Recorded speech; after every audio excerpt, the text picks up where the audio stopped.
Hi, I'm Penny. I'm Ruth. And I'm Johnny. And today we're going to have a chat about something called Miracle Mornings, which we first discovered when learning more about bullet journal.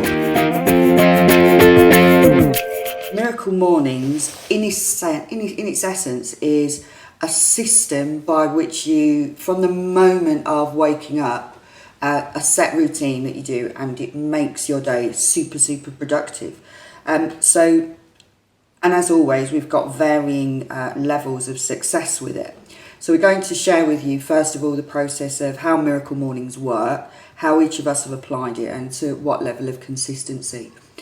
Johnny, do you want to start first? Because you've been super consistent with the Miracle Morning. I've been reasonably consistent. I don't know whether I get the designation of super. We should have a hat for each of these things. Who does super? it the best? Who's super? Little badge system. Yeah, little Some like rosettes. a rosette. Yeah. Can I have a special digital online one that I can pin to my profile picture? For anyone that can't see the face, I'm making it Johnny now. Yeah, and I've got the fake It's a smile look face of on. disapproval. I remember that from like Cubs when you used to have all the badges down your arm. It's well good. If it makes you happy. Oh, we could have sashes with little It's not fabric handy. badge.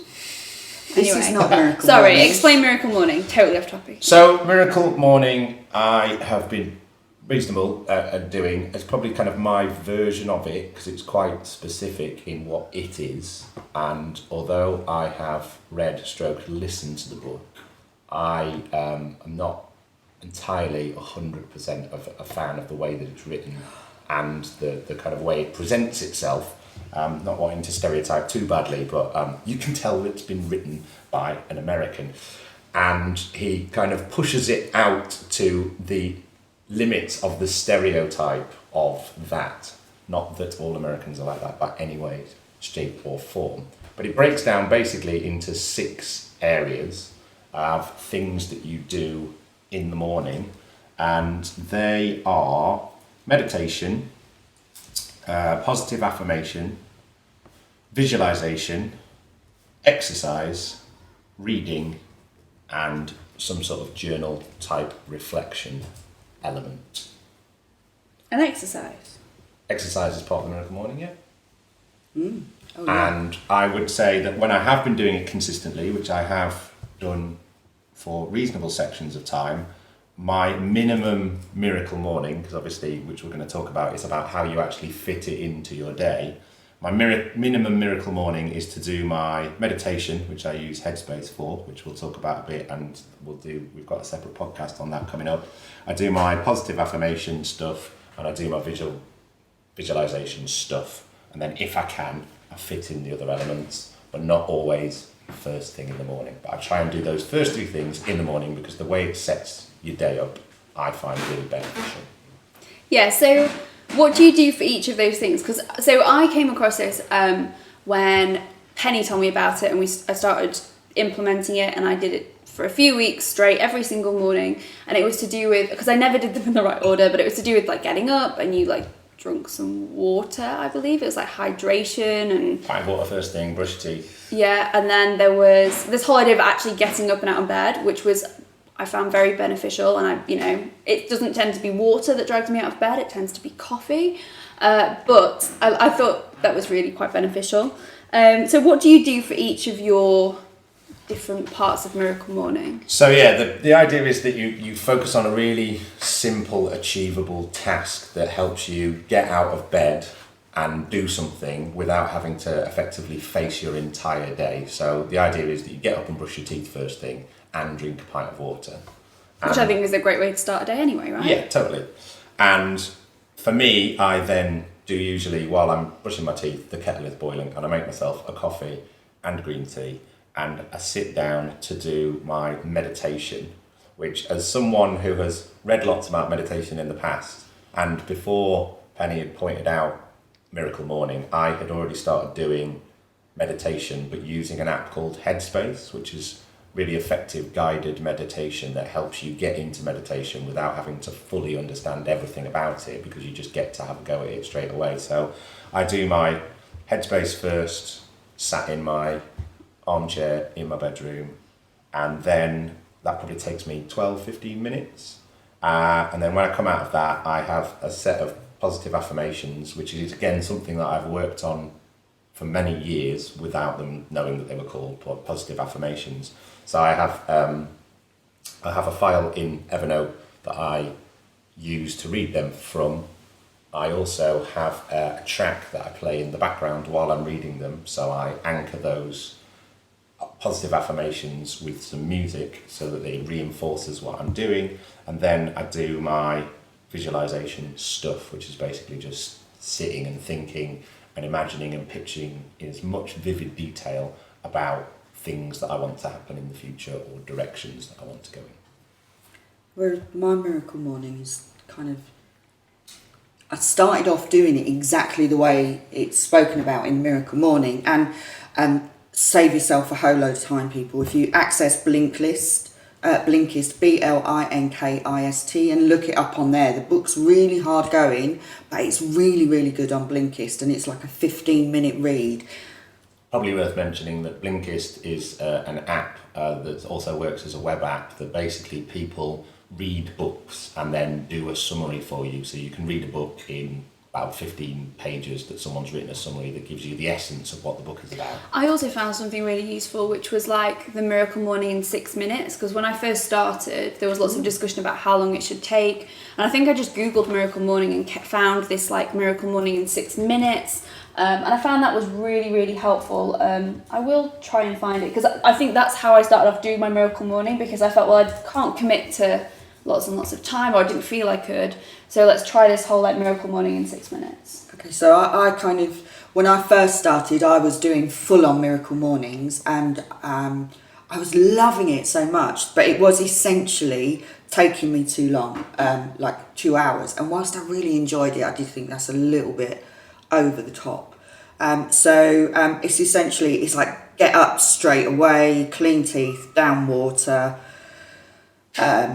put the kettle on, do some exercises, go and have a shower. I don't eat before I've done my exercises, and then have some breakfast, do my bullet journal, and that's all before I start my day. And my bullet journal is part of my planning and solitude for the day, which includes emails. So that is all of the Miracle Morning, including any affirmations or incantations, which sometimes I do, and if I'm honest, sometimes I feel a bit silly doing them. I think it's all about finding something that works for you. There's no point doing it if it doesn't work. So I think I really like the whole like water, brush your teeth thing, and then the 6 minute thing was like a minute of silence. So the kind of headspace thing, meditation stuff, and then you've got your affirmations. Then your minute of visualization, so closing your eyes, look at your vision board or whatever. Then your 4 minutes writing, so pull out your journal and just write something. 5 minutes reading, and then the 6 minute is exercise. So it kind of just breaks, but it's just literally saying a minute of each. So remind me again, minute one. Minute one is silence. Silence, and that's for 1 minute, is it? Just a minute, yeah. So it says maybe say a prayer of gratitude, or think about, first minute of meditation. And I think this is a really interesting point, which we probably won't go into.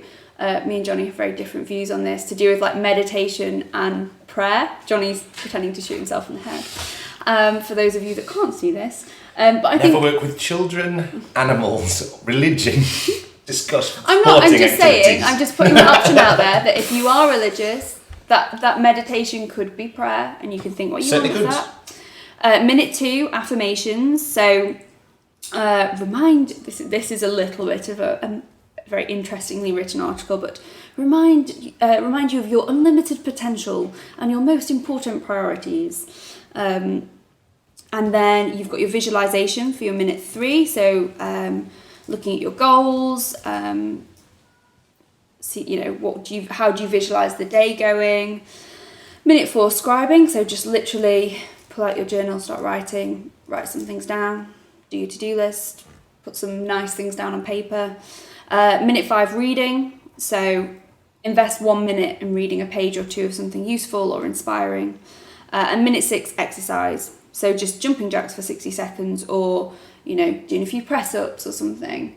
And I thought that's I think, if you feel like you've got no time at all, everyone has 6 minutes. And I think that's just a little taste to kind of...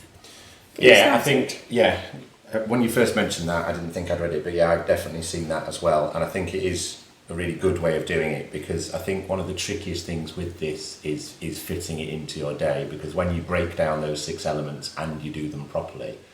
Or you could spend the whole day doing Miracle Morning. But you by the time you've done them and transitioned between the different elements of it, it has taken you like an hour and a quarter if you've done it effectively. And then you've got to do all the things that you get up and do in the morning anyway, like eating and showering. So what ends up happening is it takes a huge amount of your morning. And this is one of the fundamental things that I disagree about what's suggested in the book. Because in the book, it's suggested that you can just have less sleep and get up after 5 hours sleep, because it's what you decide your attitude is in the morning, and that's fine. Whereas the guy explains in the book, and I will remember his name, but that he's experimented with different lengths and amounts of sleep, and it's not actually that significant. And I fundamentally disagree with that, not least of all because one of our friends is actually a sleep expert, but different people need different amounts of sleep. Yeah, and if there's one thing yeah. that is the miracle pill, to sleep, that will sort everything else in your life out, it's getting enough sleep. And you can just pass that off is wrong. I've always struggled with people that say I can survive off 4 or 5 hours of sleep, and I think sleep is, and we just don't realise how precious it is, and it can solve so many things. And I think that is one of the things I really struggled with. I liked the idea of going, so in the book he talks about when you go to sleep, really visualizing and thinking about your morning and waking up and like raring to go, and I think that's really helpful. So I do a lot of I do in the morning, sometimes I go running or I'll swim, and just when I go swimming I have to get up at 4:30 to get it into the pool for the right time. And I find there are some nights where I go to sleep and I'm like, I could get up to train, and funnily enough I don't. The ones where I go to bed and I think, right, I'm going to get up and train, I have a much higher percentage of actually when my alarm goes off, getting up and getting ready and going. And it's the same, like if you know you've got a train or you've got a meeting first thing, if you go to bed thinking, right, I've got to go to bed now because I've got to be up and energised for this meeting or to catch this train or to do this exercise, I can't let these people down or I can't miss this. When you wake up with that, yes, I'm going, and positive or negative. Same with Christmas morning and birthdays. Do you know what I mean? If you wake up like, yes, it's Christmas. You wake up and that's the first thing that you remember. So I really like that, but I do struggle with the whole like 5 hours sleep. No one needs to see me after 5 hours sleep. With the Miracle Morning, I find I have more success with the Miracle Morning if I've done my evening routine, which obviously is a subject for another podcast. But when I do that, I do my Miracle Morning really well, and I experience all of the benefits of it. But I think the other thing to mention for people looking up and researching Miracle Morning, it comes off the back of behavioural science, which has looked at the world's highest achievers. And it says the world's highest achievers, the billionaires, the entrepreneurs, if that's how they tend to be defined. We have our own definitions. But they tend to get up at 4:30, survive on 5 hours sleep. They have this ridiculous, cumbersome morning routine, and science has said that is how and why they achieve it. And I think people, when exploring Miracle Morning, can get carried away with that idea that they're pursuing that, where actually there is so much benefit. If you just do a little of it, of each of the things, you are going to be way more productive and motivated than what you would be on a normal day. Part of your reason for probably discovering it. I think there's also research that shows now that actually with more research, actually more sleep is better, and that actually more productive and often more successful people actually have more sleep. I don't think I think some of this has come from myths about certain key figures and how they live their life, and actually the research shows that we all need sleep and we should all have the right amount of sleep for ourselves, which is a differing amount.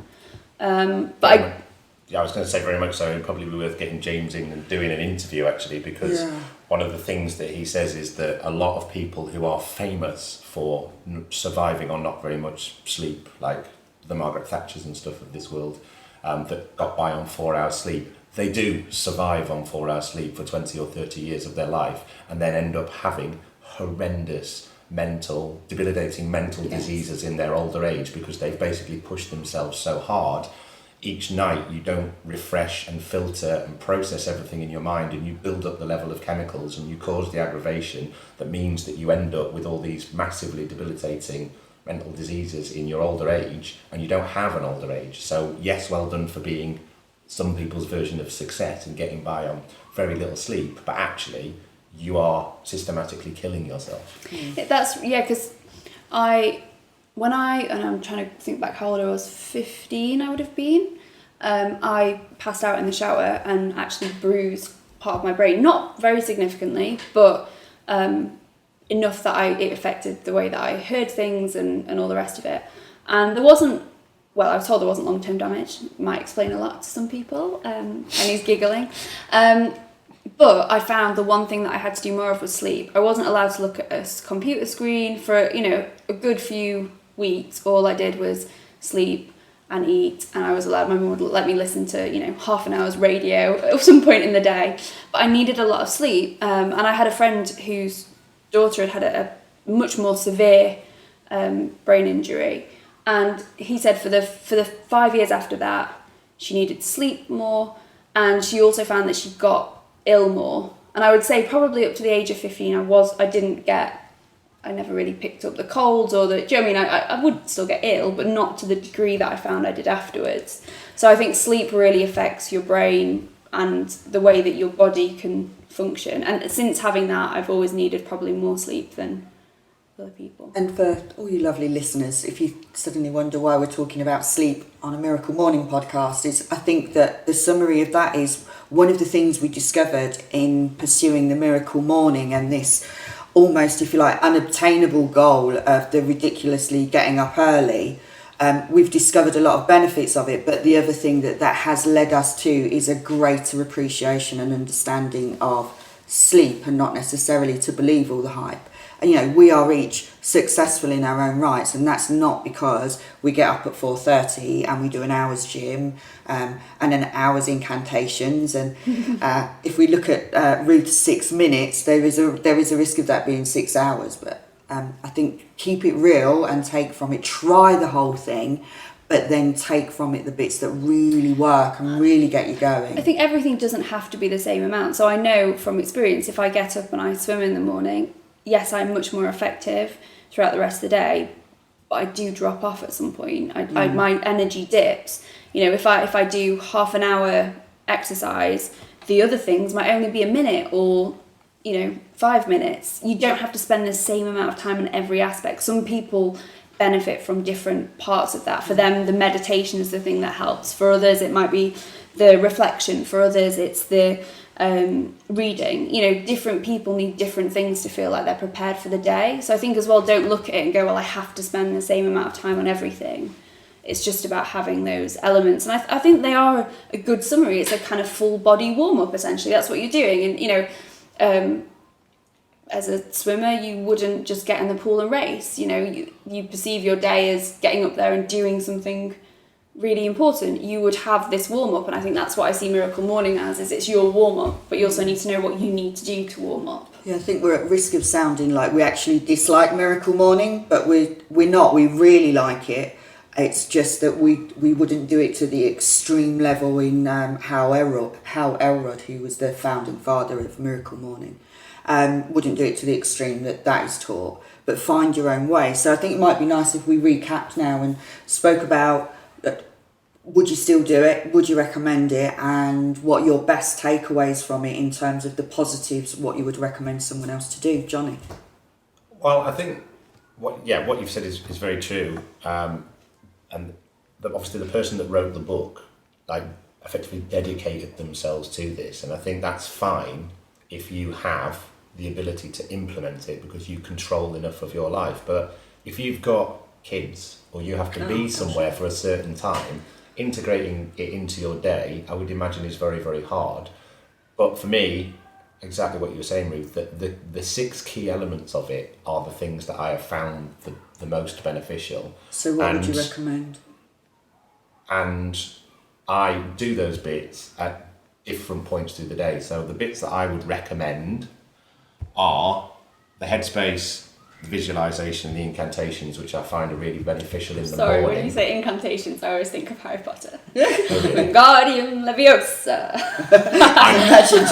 I'm sure that's the thing that's that what many you do, people isn't it, will for half an understand, hour? but I have no idea what that means. So I do those 3 key elements, and then the exercise and reading bits I do at different points in my day, and the journal stuff, the reflection element, I find most beneficial at the end of the day, because obviously doing bullet journal and planning as a separate thing at the start of my day anyway, the whole reflection shutting down element, I think, helps me close down my day and switch off my mind, that enables me to fall asleep better. So when we're talking about that idea of nighttime routine, I definitely think the whole focusing on getting up in the morning and cleaning your teeth and it being positive and stuff. And I actually have a really simple 1, 2, 3, 4, 5 count that is like, prop yourself up in bed, open your eyes, duvet off, sit at the end of the bed, stand up, and they sound like really stupidly little things, but when my fuddled brain is not half asleep, 98% still asleep, you need things that simple to get yourself out of bed, because once you're up, you then head into the bathroom. I find coffee. I'm like, right, get up, go downstairs, make coffee, and by the time I've like pressed the button and the coffee is being made, I'm like, well, I can't go back to bed now. And that's pretty much the same like the water thing or whatever, just getting yourself out of that place where you sleep, because if you don't, you can be in there for hours longer than you expect it to be. So whereas mine's relatively easy, because I have an open plan apartment, my getting out of bed and going to this cold tap and pouring a lovely glass of cold water works really well. But I am one of those people, and I do hope that I'm one of many and not one of few, but I cannot get my backside out of bed in the morning, and given the choice, I would choose in those moments to sleep all day, even though I know that's the most irrational thing. So doing the 1, 2, 3, 4, 5 up bit that Johnny mentioned, that works for me when I do that. But again, I have to visualise that the night before that I'm going to do it. Down in a glass of cold water, believe me, that's like training for a marathon. I can do it now, but it did take me a few weeks to be able to do it. But I love it. And then cleaning teeth. If I get through those, I can then normally get through, even if it's just doing 5 sit-ups or reading, which is why I love Blinkist, because you can read books in like 8 minutes. Yeah. No, I think the other thing behind that is it's kind of the setting yourself up for the day the night before. So I find visualising the day, but also drinking something then, because I find it's easier to get up if I've stayed hydrated through the night. Ooh, and then you have your glass of water in the morning. I mean, Johnny's drinking water and green tea and coffee and essentially a whole coffee shop's worth of drink before. I know, every time, line up. But I don't drink anything else. I'm not a fan of sweet drinks, so when everyone else drinks... No, I just meant the amount of drinks in one go. Like, just totally. Line them up like shots. But I hydrate loads throughout the day, and I have a proper sort of tea with no caffeine in it before I go to bed and stuff, because you're going 7-8 hours without hydrating. If Johnny was a superhuman, he would be hydration man. Hydration man. Down with that. Along with sleep, being hydrated is the single biggest thing you can do to help you concentrate and keep you alert and stuff. Like if you feel hungry, the likelihood is you're dehydrated, and being dehydrated can affect your ability to concentrate by 10 to 20%. Yeah, and I think that's why we've got these like 6 points, but I think the water is a key point, which isn't in the meditation, positive visualization, reading, reflection, exercise. The first thing is that water and teeth, and I think the water is the key. It's so important. So I think in summary, if you ever check out the links below, there will be some guides. We'll pop up some little how-to guides for each of our own experiences of it, because it's very different and we've got very different reasons for why we choose it that way. But just give it a go. Yeah, and when you research it online, I'm sorry, Mr. Elrod, but don't buy the book, not yet. If you discover that it's something you want to learn more about, then do. But your best way of doing it is just having a look at some of the reviews and giving it a whirl, finding out what works for you, and then if you do want to dig deeper, then get the book. I personally thought the book was a bit too sales pitchy and less on the format, but and the reality is with this, it's about having a go, but each of those 6 elements is like a task stroke challenge that has all its own benefits in its own right. Even if you just do 1 or 2 of them. Yeah, and you're going to need to do some work. Like, you can't just sit down and have your incantations. You've got to sit down at some point before them and write them so that you can repeat them to yourself. And you're going to need to build them up over time. Yeah, see, what would you say the difference is between an incantation and an affirmation? Because are they the same? See, I like to Do we have a know? quote. Like, so when I was first starting, I really I have a number of like favourite affirmations or quotes or things that get me started, and I found something like, our deepest fear is not that we're inadequate. So just reading that through in the morning, kind of set me up, or something like, That's a really good idea. If you can work, if you can, what's the one? You are a man, my son. What is that? For all of those around you. Yeah. Keep your head with all of those around you losing theirs. That little poem, that sort of thing, kind of little poem. Ludicrously famous, iconic poem. You know what I mean? What we'll do is we'll put some links at the bottom, and we'll create Yeah. some memes and stuff as well for you. Because you don't have to print think out. you have to stand there chanting to yourself like, I am great, I'm amazing, I will be fantastic today. You have a lovely choice in music. You choose well at restaurants. Everybody likes you. People like to hear you singing in the shower. You have such a wonderful voice. But Yeah. you say it about yourself, don't you? You say it in the first person. Honestly, people. All we could do Look up incantations and affirmations I'm and feeling a whole find something. podcast of Johnny giving you positive affirmations in the if you want to morning. hear some great ones, listen to Jeff Sleeping Tapes. What's his name? Jeff Sleeping Tapes. Jeff's soothing voice, man. Yeah, it's called the We'll Sleeping put a link Tapes. downstairs. Downstairs. Downstairs, And he's got a whole everyone, house. on our wall.